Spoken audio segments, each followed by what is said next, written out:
राधे राधे भक्तों। आज हम माघ मास महत्तम के 6 से 10वें अध्याय तक की कथा का श्रवण करेंगे। पूर्व समय में सतयुग में उत्तम निषेध नामक नगर में हेमकुंडल नाम वाला कुबेर के सदृश धनी वैश्य रहता था, जो कुलीन, अच्छे काम करने वाला, देवता, अग्नि और ब्राह्मण की पूजा करने वाला, खेती का काम करता था। वह गऊ, घोड़े, भैंस आदि का पालन करता और दूध, दही, छाछ, गोबर, घास, गुड़, चीनी आदि अनेक वस्तु बेचा करता और उसने इस प्रकार बहुत सा धन इकट्ठा कर लिया था। जब वह बूढ़ा हो गया तो मृत्यु को निकट समझकर उसने धर्म के कार्य करने आरंभ कर दिए। भगवान विष्णु का मंदिर बनवाया, कुआं, तालाब, बावड़ी, आम, पीपल आदि के वृक्ष तथा सुंदर बाग बगीचे लगाए। सूर्योदय से सूर्यास्त तक वह दान करता। गांव के चारों तरफ जल की प्याऊ बनवाई, गांव के चारों तरफ जल की प्याऊ लगवाई। उसने सारे जन्म भर जितने भी पाप किए थे उनका प्रायश्चित करता रहा। इस प्रकार उसके 2 पुत्र उत्पन्न हुए, जिनका नाम उसने कुंडल और विकुंडल रखा। जब दोनों लड़के युवावस्था को प्राप्त हुए तो हेमकुंडल गृहस्थी का सब कार्य लड़कों को सौंपकर भगवान की तपस्या के निमित्त वन में चला गया और वहां विष्णु के आराधना में शरीर को सुखाकर अंत में विष्णुलोक को प्राप्त हुआ। उसके दोनों पुत्र लक्ष्मी के मद को प्राप्त होकर बुरे कर्मों में लग गए। वैश्यगामी वीणा और बाजे लेकर वेश्याओं के साथ गाते फिरते थे। अच्छे सुंदर वस्त्र पहनकर, सुगंधित तेल इतर लगाकर, भांड और खुशामदियों से घिरे हुए हाथी की सवारी करते थे और सुंदर घरों में रहते थे। इस प्रकार ऊपर बोए बीज के सदृश वे अपने धन को बुरे कर्मों में नष्ट करते थे। कभी किसी सत पात्र को दान आदि नहीं करते थे, न ही किसी हवन देवता या ब्रह्मा जी की सेवा तथा भगवान विष्णु की पूजा करते थे। इस प्रकार थोड़े ही दिनों में उनका सब द्रव्य नष्ट हो गया और वे दरिद्रता को प्राप्त होकर अत्यंत दुखी हो गए। भाई, सेवक, कुटुंबी सब इनको छोड़कर चले गए। तब इन्होंने चोरी आदि करना शुरू कर दिया और राजा के भय से नगर को छोड़कर चोर तथा डाकुओं के साथ वन में रहने लगे और वहां अपने तीक्ष्ण बाणों से वन के पक्षी, हिरण आदि पशु तथा हिंसक जीवों को मारकर खाने लगे। एक समय इनमें से एक पर्वत पर गया जिसको सिंह मारकर खा गया और दूसरा वन को गया जो काले सर्प के डसने से मर गया। तब यमराज के दूत उन दोनों को बांधकर यम के पास लाए और कहने लगे कि महाराज, इन दोनों पापियों के लिए क्या आज्ञा है। चित्रगुप्त ने उन दोनों के कर्मों की आलोचना करके दूतों से कहा कि बड़े भाई कुंडल को तो घोर नरक में डालो और दूसरे छोटे भाई विकुंडल को स्वर्ग ले जाओ, जहाँ उत्तम भोग है। तब एक दूत तो कुंडल को नरक में फेंकने के लिए ले गया और दूसरा दूत बड़ी नम्रता से कहने लगा कि हे विकुंडल चलो, हे विकुंडल चलो, तुम अपने अच्छे कर्मों से स्वर्ग को प्राप्त होकर अनेक प्रकार के भोगों को भोगो। तब विकुंडल बड़े विस्मय के साथ मन में संशय धार कर दूत से कहने लगा कि हे यमदूत, मेरे मन में बड़ी भारी शंका उत्पन्न हो गई है, अतः मैं तुमसे कुछ पूछना चाहता हूँ। कृपा करके मेरे प्रश्नों का उत्तर दीजिए। हम दोनों भाई एक ही कुल में उत्पन्न हुए, एक जैसे ही कर्म करते रहे। दोनों भाइयों ने कभी कोई शुभ कार्य नहीं किया, फिर एक को नरक क्यों और दूसरे को स्वर्ग किस कारण प्राप्त हुआ? मैं अपने स्वर्ग में आने का कोई कारण नहीं देखता। तब यमदूत कहने लगा कि हे विकुंडल, माता पिता, पुत्र पत्नी, भाई बहन, ये सब संबंध जन्म के कारण होते हैं और जन्म कर्म को भोगने के लिए होते हैं। जिस प्रकार एक वृक्ष पर अनेक पक्षियों का आगमन होता है, उसी तरह इस संसार में पुत्र, भाई, माता पिता का भी संगम होता है। इनमें से जो जैसे जैसे कर्म करता है वैसे ही फल भोगता है। तुम्हारा भाई अपने पाप कर्मों से नरक में गया, तुम अपने पुण्य कर्म के कारण स्वर्ग में जा रहे हो। तब विकुंडल ने आश्चर्य से पूछा कि मैंने तो आज तक कोई धर्म का कार्य नहीं किया, सदैव पापों में ही लिप्त रहा। मैं अपने पुण्य के कर्म को नहीं जानता। यदि तुम मेरे पुण्य के कर्म को जानते हो तो कृपा करके बतलाइए। तब देवदूत कहने लगा कि मैं सब प्राणियों को भली भांति जानता हूँ, तुम नहीं जानते। सुनो, हरिमित्र का पुत्र सुमित नाम का ब्राह्मण था, जिसका आश्रम यमुना नदी के दक्षिणोत्तर दिशा में था। उसके साथ जंगल में तुम्हारी मित्रता हो गई और उसके साथ तुमने 2 बार माघ मास में श्री यमुना जी में स्नान किया था। पहली बार स्नान करने से तुम्हारे सब पाप नाश हो गए और दूसरी बार स्नान करने से तुमको स्वर्ग प्राप्त हुआ। सो हे वैश्यवर, तुमने 2 बार माघ मास में स्नान किया, इसी के पुण्य के फल से तुमको स्वर्ग प्राप्त हुआ और तुम्हारा भाई नरक को प्राप्त हुआ। दत्तात्रेय जी कहने लगे कि इस प्रकार वह भाई के दुखों से अति दुखित होकर नम्रता पूर्वक मीठे वचनों से दूत से कहने लगा कि हे दूतो, सज्जन पुरुषों के साथ सात पग चलने से मित्रता हो जाती है और यह कल्याणकारी होती है। मित्र प्रेम की चिंता न करते हुए तुम मुझको इतना बताने की कृपा करो कि कौन से कर्म से मनुष्य यमलोक को प्राप्त नहीं होता, क्योंकि तुम सर्वज्ञ हो। यमदूत कहने लगा कि तुमने बड़ी सुंदर बात पूछी है। यद्यपि मैं पराधीन हूँ, फिर भी तुम्हारे स्नेहवश अपनी बुद्धि के अनुसार बतलाता हूँ। जो प्राणी काया, वाचा और मनसा से कभी दूसरों को दुख नहीं देते, वे यमलोक में नहीं जाते। हिंसा करने वाले वेद, यज्ञ, तप और दान से भी उत्तम गति को नहीं पाते। अहिंसा सबसे बड़ा धर्म, तप और दान ऋषियों ने बतलाया है। जो मनुष्य जल या पृथ्वी पर रहने वाले जीवों को अपने भोजन के लिए मारते हैं, वे काल सूत्र नामक नरक में पड़ते हैं और वहां पर अपने मांस को खाते हैं और रक्त का पान करते हैं तथा पीप की कीच में उनको कीड़े काटते हैं। हिंसक, जन्मांध, काने कुबड़े, लूले लंगड़े, दरिद्री और अंगहीन होते हैं। इस कारण इस लोक तथा परलोक में सुख की इच्छा करने वालों को काया, वाचा तथा मन में दूसरों का द्रोह नहीं करना चाहिए। जो हिंसा नहीं करते, उनको किसी प्रकार का भय नहीं होता। जिस तरह सीधी और टेढ़ी दोनों प्रकार की बहने वाली नदियां समुद्र में मिल जाती हैं, वैसे ही सब धर्म अहिंसा में प्रवेश कर जाते हैं।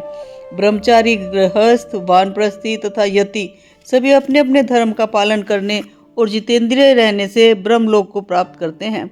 जो जलाशय आदि बनाते हैं और सदैव पांचों यज्ञ करते हैं, वे यमपुरी में नहीं जाते। जो इंद्रियों के वशीभूत नहीं हैं, वेदवादी और नित्य ही हवन यज्ञ करते हैं, वे स्वर्ग को जाते हैं। युद्ध भूमि में जो शूरवीर मर जाते हैं, वह सूर्यलोक को प्राप्त होते हैं। जो अनाथ, स्त्री, शरण में आए हुए तथा ब्राह्मण की रक्षा के लिए प्राण देते हैं, वे कभी स्वर्ग से नहीं लौटते। जो मनुष्य लूले, लंगड़े, बालक, वृद्ध, अनाथ तथा गरीबों का पालन करते हैं, वह भी स्वर्ग में जाते हैं। जो मनुष्य गौओं के लिए पानी का आश्रय करते हैं तथा कुआं, तालाब और बावड़ी बनवाते हैं, वे सदैव स्वर्ग में निवास करते हैं। जैसे जैसे जीव इनमें पानी पीते हैं, वैसे ही उनका धर्म बढ़ता है। जल से ही मनुष्य के प्राण है, इसलिए जो प्याऊ आदि लगाते हैं, वह अक्षय स्वर्ग को प्राप्त होते हैं। बड़े बड़े यज्ञ भी वह फल नहीं देते जो अधिक छाया वाले वृक्ष मार्ग में लगाने से देते हैं। जो मनुष्य वृक्ष रोपण करता है, वह सदैव दानी और यज्ञ करने वाला होता है। जो अच्छे फल और अच्छी छाया वाले मार्ग के वृक्षों को काटता है, वह नरकगामी होता है। तुलसी का वृक्ष लगाने वाला सब पापों से छूट जाता है। जिस घर में तुलसी वन है, वह घर तीर्थ समान है और उस घर में कभी यमदूत नहीं जाते। तुलसी की सुगंध से पितरों का चित्त आनंदित हो जाता है और वे विमान में बैठकर विष्णु लोक को जाते हैं। नर्मदा नदी का दर्शन, गंगा का स्नान और तुलसी दल का स्पर्श, यह सब बराबर बराबर फल देने वाले हैं। हर एक द्वादशी को ब्रह्मा भी तुलसी का पूजन करते हैं। रतन, सोना, फूल तथा मोती की माला के दान का इतना पुण्य नहीं जितना तुलसी की माला के दान का फल है। जो फल आम के 1000 और पीपल के 100 वृक्षों के लगाने से होता है, वह तुलसी के एक वृक्ष के लगाने से होता है।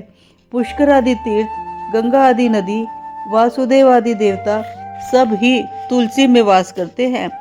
जो मनुष्य एक बार, 2 या 3 बार रेवा नदी से उत्पन्न शिव मूर्ति की पूजा करता है अथवा स्फटिक रतन के पत्थर की मूर्ति जो कि किसी तीर्थ स्थान में, पर्वत या वन में रखी हुई हो, उसकी पूजा करता है और सदैव ओम नमः शिवाय मंत्र का जाप करता है, वह कभी यमलोक का द्वार नहीं देखता।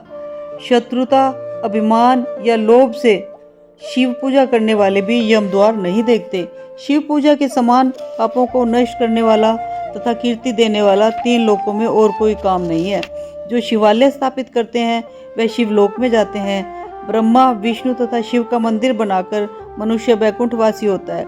जो भगवान की पूजा के लिए फूलों को बाग लगाते हैं, वे धन्य हैं। जो माता पिता, देवता और अतिथियों का सदैव पूजन करते हैं, वे ब्रह्मलोक को प्राप्त होते हैं। यमदूत आगे कहने लगे, मध्याह्न के समय आया अतिथि, मूर्ख, पंडित, वेद पाठी या पापी कोई भी हो, ब्रह्म के समान है। जो रात्रि के थके हुए भूखे ब्राह्मण को अन्न जल देता है, मध्याह्न के समय जिसके घर आता हुआ अतिथि निराश नहीं जाता, वह स्वर्ग का वासी होता है। अतिथि की सेवा के समान कोई धन संपत्ति या हितकारी काम नहीं है। बहुत से राजा और मुनि अतिथि सत्कार से ब्रह्मलोक को प्राप्त हुए हैं। जो एक समय आलस्य से भी अतिथि को भोजन करा दे, वह यम द्वार नहीं देखता। केशरी ध्वज से वैवस्वत देव ने कहा था कि जो कोई इस कर्म भूमि मृत्यु लोक से स्वर्ग लोक जाने की इच्छा रखता हो, वह अन्न का दान करे। दूत कहता है कि यमराज कहते हैं, अन्न के बराबर दूसरा और कोई दान नहीं है। जो गर्मियों में जल, सर्दी में ईंधन और सदैव अन्न का दान करते हैं, वे कभी यम के दुख नहीं उठाते। जो अपने किए हुए पापों का प्रायश्चित करता है, वह नरक को नहीं देखता, और प्रायश्चित न करने वाला मनुष्य नरक में जाता है। जो काया, वाचा और मन से किए हुए पापों का प्रायश्चित करता है, वह देव और गंधर्वों से शोभित स्वर्ग लोक को प्राप्त होता है। जो नित्य ही व्रत, तप, तीर्थ करते हैं और जितेंद्रिय हैं, वह भयंकर यम को नहीं देखते। नित्य धर्म करने वाला दूसरे का अन्न, भोजन और दान त्याग दे। नित्य स्नान करने से बड़े बड़े पाप नाश होकर यम को प्राप्त नहीं होते। बिना स्नान पवित्रता कैसे हो सकती है? जो मनुष्य पर्व के समय चलते जल में स्नान करते हैं, वे बुरी योनि नहीं पाते, न ही नरक में जाते हैं। माघ मास में प्रातः स्नान करने वाले मनुष्य को नियम पूर्वक तिल, पात्र और तिल का दान करना चाहिए। यमदूत कहते हैं कि हे विकुंडल, पृथ्वी, सोना, गो आदि परम दान करने वाला स्वर्ग से नहीं लौटता। बुद्धिमान पुण्य तिथियों, व्यतिपात, संक्रांति आदि को थोड़ा सा दान करके भी बुरी गति को प्राप्त नहीं होता। सत्यवादी, मौन रहने वालों, मीठा बोलने वालों, क्षमाशील, नीतिवान, किसी की निंदा न करने वाला, सब प्राणियों पर दया करने वाला, पराये गुणों का वर्णन करने वाला, पराये धन को तृण के समान समझने वाला, ऐसे लोग नरक को कभी नहीं भोगते। यमदूत कहने लगे कि हे वैश्य, एक बार भी गंगा जी में स्नान करने से मनुष्य सब पापों से छूटकर अत्यंत शुद्ध हो जाता है। जो गंगा जी को दूसरे तीर्थों के समान समझता है, वह अवश्य नरक में जाता है। भगवान के चरणों से उत्पन्न हुई गंगा जी के पवित्र जल को श्री शिव जी अपने मस्तक पर धारण करते हैं। वह ब्रह्मा, जो संदेह रहित, प्रकृति से अलग और निर्गुण है, ब्रह्मांड में उसकी समानता किससे हो सकती है? गंगा जी का नाम हजारों योजन दूर से ही लेने वाला नरक में नहीं जाता। इसलिए मनुष्य को अवश्यमेव गंगा जी में स्नान करना चाहिए। हे वैश्य, जो ब्राह्मण दान लेने का अधिकारी होकर भी दान नहीं लेता, वह आकाश के नक्षत्रों में चंद्रमा के समान है। जो कीचड़ से गऊ को निकालता है, जो रोगी की रक्षा करता है, या जो गौशाला में मरते हैं, वे आकाश में तारागण होते हैं। प्राणायाम करने वाला मनुष्य सदैव उत्तम गति को प्राप्त होते हैं। प्रातः समय स्नान के पश्चात जो 16 प्राणायाम करते हैं, वे घोर पापों से बच जाते हैं। जो पराई स्त्री को माता समान मानते हैं, वे यम की यातना को नहीं भोगते। जो मन में भी कभी पर स्त्री का चिंतन नहीं करता, वह दोनों लोगों को अपने अधीन करता है। जो पराये धन को मिट्टी के समान समझता है, वह स्वर्ग में जाता है। जिसने क्रोध को जीत लिया, मानो उसने स्वर्ग को ही जीत लिया। जो माता पिता की सेवा देवता तुल्य करता है, वह यम द्वार नहीं देखता, और जो गुरु की सेवा करते हैं, वे ब्रह्मलोक को प्राप्त होते हैं। शील की रक्षा करने वाली स्त्री धन्य है। शील भंग करने वाली यमलोक जाती है। जो वेदों और शास्त्रों को पढ़ते हैं, या पुराण और संगीता पढ़ते हैं और सुनते हैं, तथा जो समृद्धि का व्याख्यान और धर्मशास्त्र समझते हैं, या जो वेदांत में लीन रहते हैं, वे पाप रहित होकर ब्रह्मलोक को प्राप्त होते हैं। जो अज्ञानियों को वेद शास्त्र का ज्ञान देते हैं, वे देवताओं से भी पूजित होते हैं।